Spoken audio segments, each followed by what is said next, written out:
Fala pessoal, bem-vindos a mais um Flipchart. E ao longo dessa semana eu fiz um post no meu LinkedIn falando sobre o que eu enxergo hoje como as principais falhas em e-mails de prospecção. Como o post teve um engajamento muito legal, eu resolvi condensar esse conteúdo de maneira mais específica, trazendo ainda mais insights para você.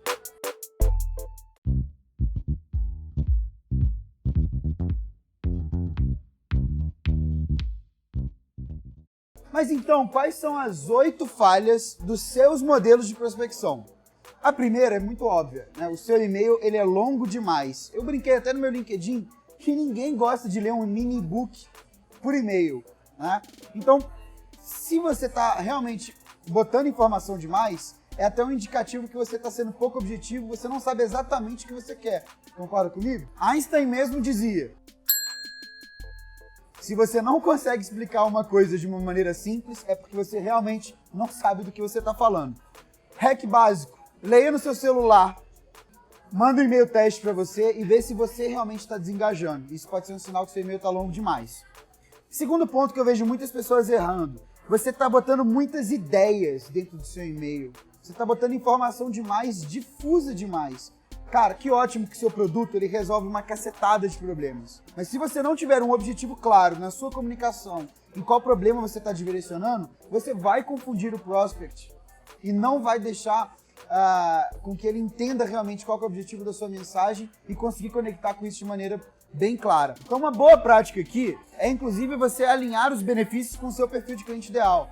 A gente já falou várias vezes, quanto mais segmentado for a sua comunicação, poxa, eu estou prospectando leads desse perfil, que é diferente desse outro perfil, já que minha ferramenta ou a minha solução envolve múltiplos cenários, né?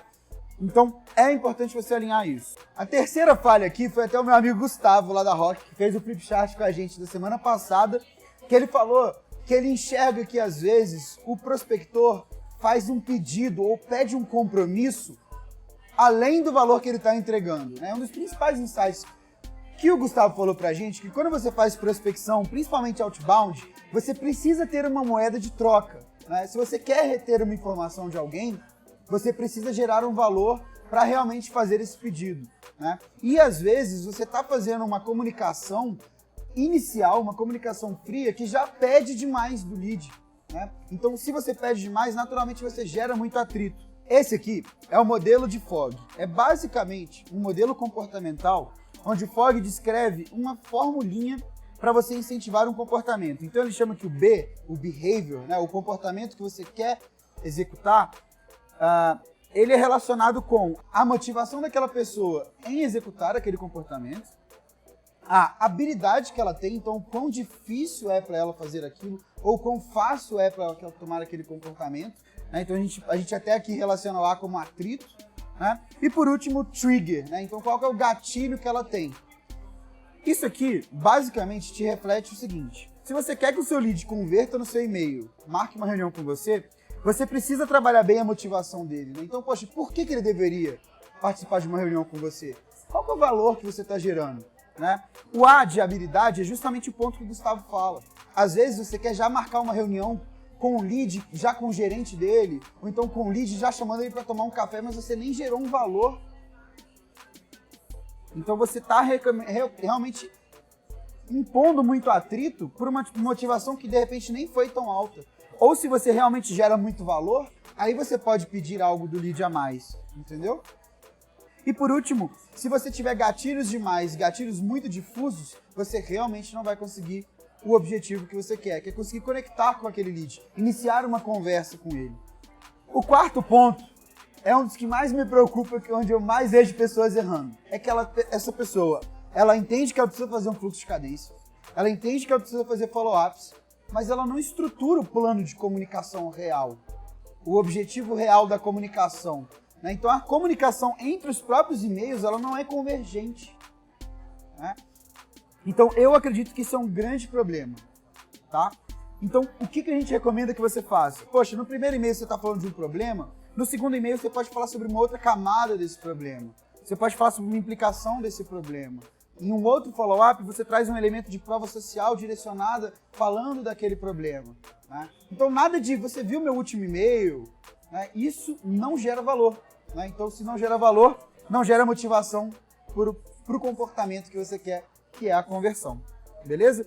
Eu destaco aqui esses 3 pontos, né? Então o 2, o 3 e o 4, com um elemento que eu chamo de régua de follow-ups. Né? Então, a partir do momento que eu planejo a minha comunicação, né? Eu direciono as minhas ideias e como essas ideias conversam entre os e-mails, né? E eu sei exatamente o que eu tenho que pedir em cada e-mail, aí eu tenho um plano de comunicação sistematizado e eficiente. Ou seja, se eu tenho muitas ideias distintas, eu posso distribuir ela ao longo dos meus follow-ups. Se eu preciso pedir coisa demais, também posso distribuir isso. Né? E por último, eu garanto que todos esses meus elementos, eles estão convergindo para um objetivo, que é, lead, eu quero iniciar uma conversa com você para a gente tratar sobre o problema X, Y e Z. O 5º ponto é quando você fala muito sobre você. Não necessariamente você precisa se introduzir, falar da sua empresa, falar quais são todos os seus clientes já no primeiro e-mail. Né?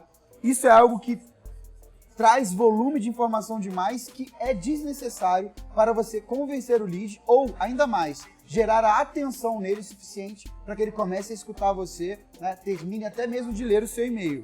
Né? Então, respeita bem a jornada de compra do seu lead. Começa falando sobre o problema, entende que o foco da conversa é sobre ele, que você quer gerar valor sobre ele. E sempre contextualize tudo que você fale, tá? Então você quer falar um pouco sobre você? Quer realmente gerar um pouco na autoridade? Em quem é você, por que você está procurando? Então fale isso de maneira contextualizada. Um exemplo, somos o Reeve, a principal ferramenta de prospecção e engajamento de vendas, escolhida por empresas do mesmo ramo que a sua, como por exemplo XYZ, que são meus clientes. Então eu estou me posicionando, mas eu estou contextualizando, e na cabeça do lead ele entende que eu estou falando isso por causa dele. Eu estou trazendo essa informação para ele e não necessariamente só para mim. O 6º ponto é que você é falho no seu e-mail porque você não procura iniciar uma conversa. Tá? Você quer realmente já marcar uma reunião, você já quer iniciar uma negociação. Tá? De novo, respeita a jornada de compra. A gente destaca aqui o jogue uma boa isca, ou eu gosto muito de falar isso com o time. Né? Então faça com que o lead responda a pergunta, o que eu ganho com isso? Tá? Que aí realmente demonstra que você tem um valor. Então você começou o e-mail, educou o lead, direcionou sobre um problema e a oferta de valor que você tem é, cara, podemos conversar mais sobre o seu cenário, sobre o seu problema em uma conversa? Então tá vendo que isso é realmente interligado. Então gere insights, use algum tipo de conteúdo do time de marketing nos seus follow-ups. Isso são todas boas práticas para gerar valor e iniciar uma boa conversa. Tá? Uma outra dica aqui importante que a gente tem é mantenha CTAs, né, o Call to Action, a chamada para ação, normalmente no final do seu e-mail, uma pergunta aberta. Né? Então, em vez de falar, olha, a gente pode conversar na segunda-feira às 14, né? Você pode falar, você acha isso relevante para você? Isso é algo que você gostaria de conversar nesse momento? Então, realmente é você iniciando uma conversa. Né? Há muito tempo atrás, e de repente, se você for pesquisar conteúdo nosso, a gente vai falar, não, fala com o lead para você marcar uma reunião às 14. Mas isso se saturou um pouco. Hoje, o lead recebe esse tipo de e-mail e fala assim, cara, você não tem direito a ter acesso à minha agenda às 14. Você não está me gerando valor. Inicie uma conversa que você vai conseguir passar por isso com mais tranquilidade. O 7º ponto é falta de confiança, o que muitas vezes acaba transparecendo a sua carência. O seu objetivo não é 15 minutinhos na agenda do seu lead, não é uma reunião para você passar ele para um especialista. O seu objetivo é realmente gerar insights para ele, é realmente entender o lead e educar ele em cima do seu problema. Isso é um mindset de um SDR campeão. 8º e último ponto, a linguagem rebuscada demais. Eu brinquei no LinkedIn que a comunicação às vezes é muito hipster. Você quer ser rebuscado demais, ou às vezes você quer ser descolado demais, você quer ser colorido demais, você quer trazer imagem demais. Seja simples, objetivo, texto normal, e um e-mail que vai de uma pessoa para outra pessoa. Né? Então, de novo, faça o exercício de ler o seu e-mail em voz alta. Se você pareceu um idiota, é porque você está mandando um e-mail como um idiota. Espelhe com empolgação. O que eu quero dizer com isso? Entende qual que é o modelo básico de comunicação do seu mercado?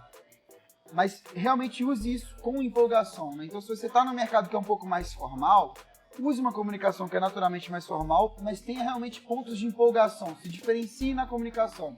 O mesmo vale se você está na outra ponta, se você está mais informal. Ainda assim, você tem que estar com um nível de energia acima do comum para realmente despertar a atenção.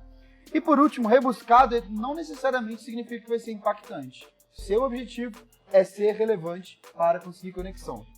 Então, como é que os melhores fazem? Separei aqui 8 dicas matadoras para você. Então, primeiro ponto, Sales Engagement. A gente fala isso muito aqui, né? Em engajamento de vendas, né? Ele garante que o seu lead está sendo engajado ao longo de todo o funil.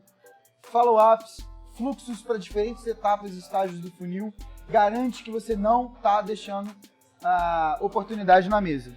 Segundo ponto, régua de follow-ups. Estrutura o seu plano de comunicação e não e-mail por e-mail. Você tem um objetivo e a sua comunicação vai te guiar a esse objetivo, né? Terceiro ponto, Omnichannel. Cara, legal. Melhorar os seus e-mails de prospecção vai te dar mais resultado. Mas acredite em mim, se você usar mais canais de comunicação, você vai ser ainda mais eficiente. PDCA, Kaizen, melhoria contínua.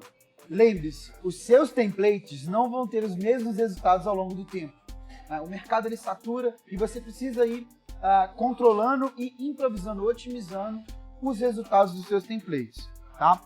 AIDA, básico para quem trabalha com vendas, né? Se eu preciso dar ação do lead, dele vir para uma reunião comigo, eu preciso despertar o desejo nele. Para eu despertar o desejo, eu preciso manifestar interesse e eu só tenho interesse depois que eu captei a atenção do meu lead.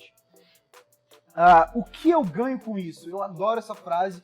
Isso é uma técnica de copywriting, né, que eu uso com o meu time de marketing aqui, mas a gente procura muito deixar isso claro. Eu falo isso para o nosso time de SDR.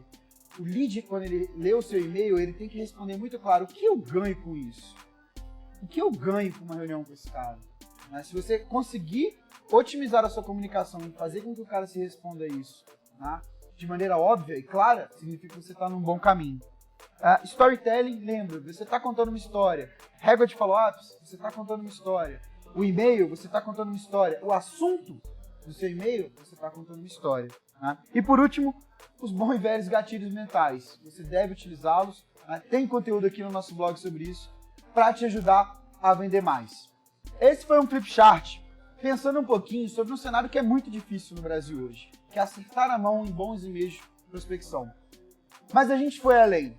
A gente fez um e-book com 27 templates que vão te inspirar. Mas não é só te inspirar, não. Eu, Arthur, analisei cada um dos templates e destaquei quais são os pontos positivos que podem realmente fazer a diferença na sua prospecção. Se você quer ter contato com todo esse conteúdo aqui, é só ir aqui embaixo. Todos os links estão aqui para você. Mais do que isso, se você gostou desse vídeo, siga o nosso canal e ative o sininho, porque toda sexta-feira tem coisa nova para você.